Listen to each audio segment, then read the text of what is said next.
Hey guys, so welcome back to my channel. So I'm going to be reading First Love by James Patterson. This is one of my favorite stories of all time to read. So let's get started.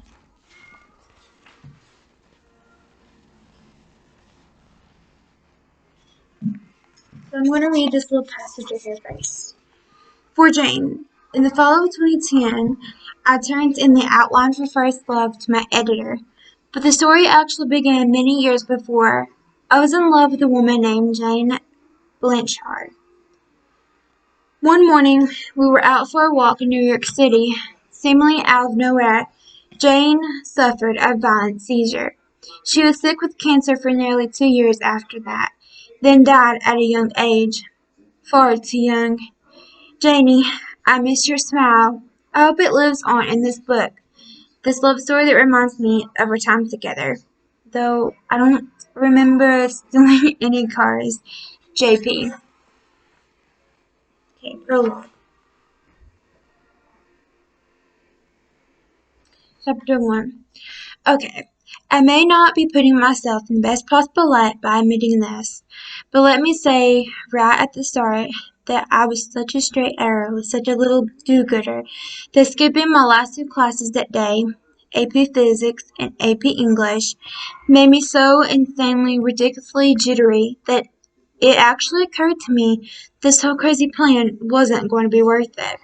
Looking back on it now, I can't believe I was this close to backing out of the most beautiful, funny, painful, and life-changing experience I will ever have. What an idiot I was. I was at Ernie's Pharmacy and Soda Fountain, and I had about 500 butterflies throwing an epic party in my stomach.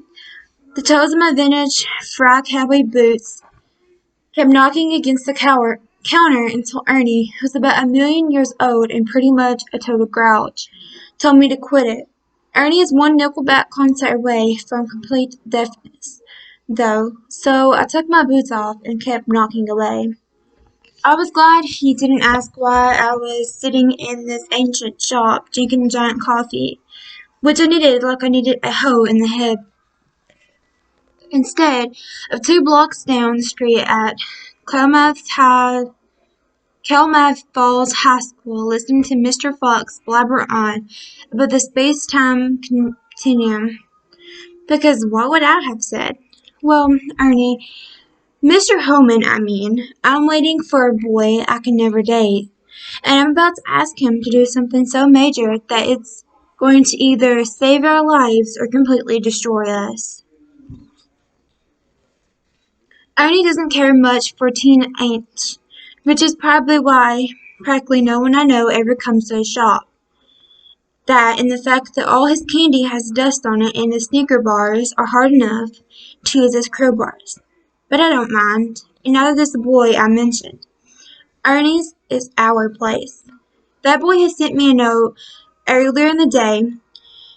He'd somehow gotten it inside my locker, even though he doesn't go to my school anymore and we have Navy SEAL type security guards to protect us against God knows what.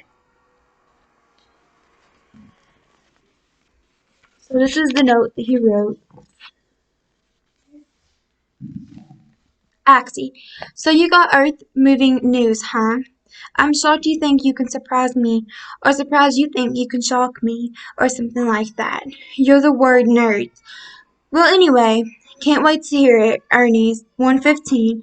Yeah, that means cutting class. No excuses. Your favorite scalawag. That's a Robinson for you. I jokingly called him a scalawag once, and he never let me forget it. He's almost 17 years old, my best friend, my partner in crime. I heard the front door open and could tell he had arrived by the way Ernie's face perked up like someone had just handed him a present. Robinson had that effect on people when he walks into the room. It's like the light gets brighter all of a sudden. He came over and clapped a hand on my shoulder. Axie, you dope, he said. Affectionately, of course. Never drinks Ernie's coffee without a donut. He leaned in close and whispered, that stuff will eat a giant hole in your guts. Then he straddled the stool next to me, his legs lanky and slim in faded jeans. He was wearing a flannel shirt even though it was late May and 75 degrees outside. Hey, Ernie, he called. Did you hear that? The Tumblers fired the coach? And can we get a chocolate crumbler? Ernie came over shaking his grizzled head. Soccer, he groused. What Origin needs is a pro baseball team. That's a real sport. He put the donut on an old chip plate and set on the house. Robinson turned to me, grinning and pointing at a thumb at Ernie. I love this guy. I could tell the feeling was mutual. So Robinson said, giving me his full attention, what's this crazy idea of yours? Are you finally going to apply for your learner's permit? Have you decided to drink a whole beer? Are you going to quit doing your homework so religiously? He's always getting on me for being a good girl. Robinson thinks, and my dad agrees, that he's such a bad boy because he quit high school when he found insignificantly completely unpopulated by certains. I personally think he has a point there. I'm probably going to fail everything but English, I said, and I wasn't exaggerating. My GPA was about to take a nosedive because finals were coming up, and with any luck, I wasn't going to be around to take them.